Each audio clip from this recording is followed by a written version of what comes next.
नमस्कार, मैं हूं मीनाक्षी गुप्ता और आप देख रही हैं नेक्स्ट 9 लाइव और स्वागत है आपका हमारे इस खास कार्यक्रम में।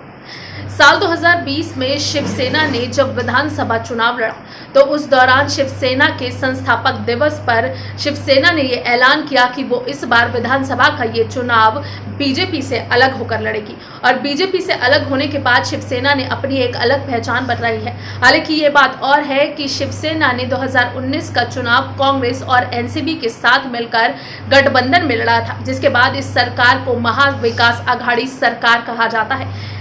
शिवसेना के संस्थापक बाल ठाकरे वो व्यक्ति थे जिनके नाम से भी हर एक अच्छा सरगना थर थर कांपने लगता था। हालांकि ये बात और है कि बाल ठाकरे के संबंध बॉलीवुड से काफ़ी अच्छे थे।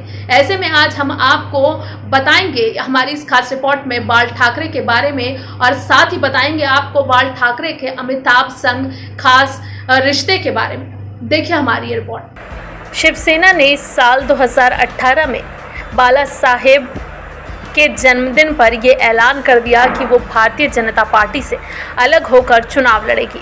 शिवसेना की राष्ट्रीय कार्यकारिणी की बैठक में 2019 के लोकसभा और विधानसभा चुनाव में बीजेपी से अलग लड़ने का फैसला किया गया। बता दें कि शिवसेना महाराष्ट्र और केंद्र में बीजेपी की अहम सहयोगी थी। इन सब से अलग आज बात करेंगे सिर्फ बाला साहेब ठाकरे की। जानेंगे कि बाला साहेब ठाकरे को क्या पसंद था और क्या नहीं। साथ में उनकी राजनीतिक और व्यक्तिगत जिंदगी के बारे में भी चर्चा करेंगे। आपको बता दें कि बाला साहेब ठाकरे का निधन 17 नवंबर 2012 को हुआ था। बाल ठाकरे का जन्म एक साधारण से मराठी कायस्थ परिवार में 23 जनवरी 1926 को हुआ। पढ़ाई पूरी करते करते उन्होंने समाज सेवा में कदम रखा और पिछड़ों के लिए जंग लड़नी शुरू की। 1950 के दशक में उन्होंने मुंबई में एक अखबार फ्री प्रेस जनरल में एक कार्टूनिस्ट के रूप में काम शुरू किया। उसके बाद उन्होंने लेख लिखने शुरू किए। 1960 में उन्होंने अपनी पत्रिका मार्मिक लॉन्च की। ये एक कार्टून वीकली था। उन्होंने इसका इस्तेमाल तमाम अभियानों में किया। ठाकरे ने अपने जीवन में कई नाटकों का मंचन भी किया। वो एक कलाकार के रूप में भी जनता के सामने दिखे। देखते ही देखते ठाकरे राजनीति से जुड़ गए और 19 जून 1966 को उन्होंने शिवाजी पार्क में अपनी पहली रैली का आयोजन इसी दिन किया। उन्होंने अपनी जंग की शुरुआत गैर मराठियों के खिलाफ की। शिवसेना के कार्यकर्ताओं को सैनिक का दर्जा दिया और अपनी सेना के साथ उन्होंने तमाम अभियान चलाए।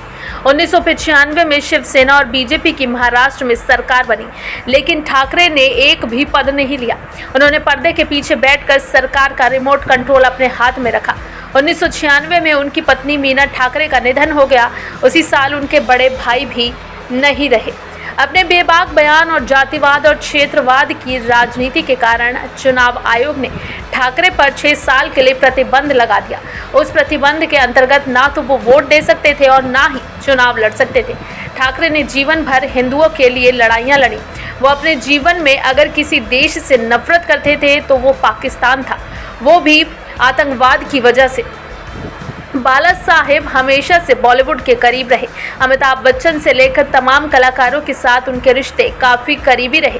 बाला साहब लता मंगेशकर के बहुत बड़े फैन थे। वो जब भी लता जी से मिलते थे तो कोई ना कोई गीत गुनगुनाने के लिए कहते थे। बाला साहेब के पास लता जी के गीतों का बड़ा कलेक्शन भी था। उन्हें बॉलीवुड के कार्यक्रमों में जाना काफ़ी पसंद था।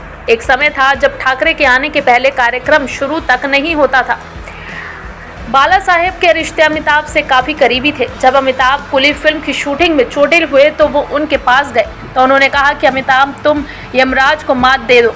ठाकरे हमेशा से जीवन के लिए जिए। अपने अंतिम भाषण जो उन्होंने वीडियो के जरिए दशहरा रैली पर दिया, उसमें शिव सैनिकों से कहा कि मैं बूढ़ा हो गया हूँ, अब आप लोगों की जिम्मेदारी है संगठन को आगे बढ़ाने की।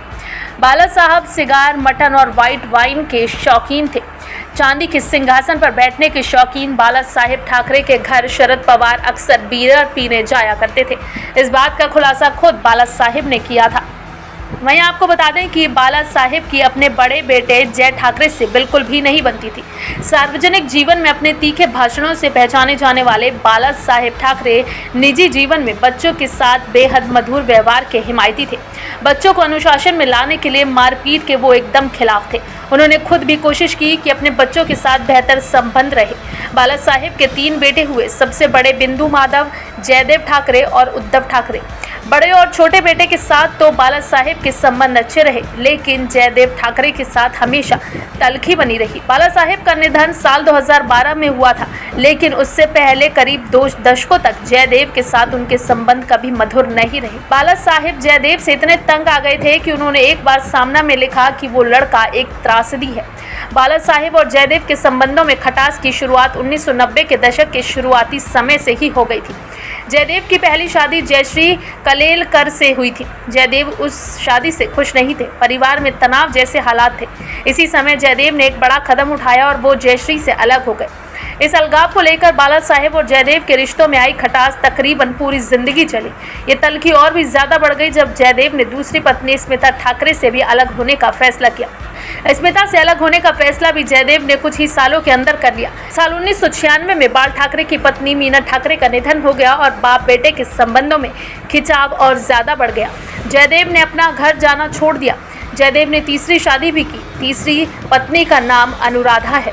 बाला साहेब का निधन साल 2012 में हुआ था। उन्होंने अपनी वसीयत में जयदेव ठाकरे को कुछ नहीं दिया था। हालांकि उन्होंने बहू स्मिता और पोते ऐश्वर्या के नाम पर संपत्ति का हिस्सा छोड़ा था। जयदेव ने आरोप लगाया था कि मरते वक्त बाल ठाकरे की मानसिक स्थिति ठीक नहीं थी। इसलिए कोर्ट केस भी चला, जहां जयदेव ने अजीबोगरीब दावा किया था। उन्होंने अपने बेटे ऐश्वर्या के बारे में कोर्ट में दावा किया था कि वो मेरा बेटा नहीं है। कोर्ट में उन्होंने उद्धव ठाकरे पर भी आरोप लगाया था। जयदेव ठाकरे ने एक बार अपने बारे में बताया था कि उन्हें राजनीति में इंटरेस्ट नहीं है। उन्होंने कहा था कि मैं डर्टी पॉलिटिक्स से बेहतर डर्टी पिक्चर देखना पसंद करूंगा। हालांकि पिता के साथ संबंधों पर उन्होंने कहा था कि बाल ठाकरे राजनीतिक वारिस उन्हें ही बनाना चाहते थे। जयदेव ठाकरे की पत्नी स्मिता ठाकरे की बात करें तो जयदेव ठाकरे की दूसरी पत्नी स्मिता ठाकरे को बाल ठाकरे ने अपनी संपत्ति में हिस्सा दिया था। जयदेव के साथ बाल ठाकरे के संबंध खराब हो जाने के बावजूद स्मिता ठाकरे ने परिवार के साथ संबंध नहीं बिगाड़े। स्मिता सामाजिक कार्यकर्ता और फिल्म प्रोड्यूसर के तौर पर भी काम करती हैं। वो राहुल प्रोडक्शन और मुक्ति फाउंडेशन की चेयरमैन है। वो महिला सुरक्षा के अलावा HIV के प्रति जागरूकता को लेकर काम करती हैं। उन्होंने साल 1999 में पहली फिल्म प्रोड्यूस की थी। इस फिल्म में संजय दत्त और गोविंदा ने एक्टिंग की थी।